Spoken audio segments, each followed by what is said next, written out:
Do you like creating things in Procreate and then repurposing it to use for other projects? I do.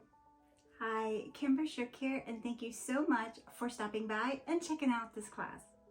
In this class, we're going to create a tiger print repeat pattern using Procreate. Then we're going to alter it just a little bit to give it that fuzzy fur look. Once we have that pattern created, we're going to create a 90-day journal using the page assist in Procreate. Then we'll incorporate our tiger print for its cover.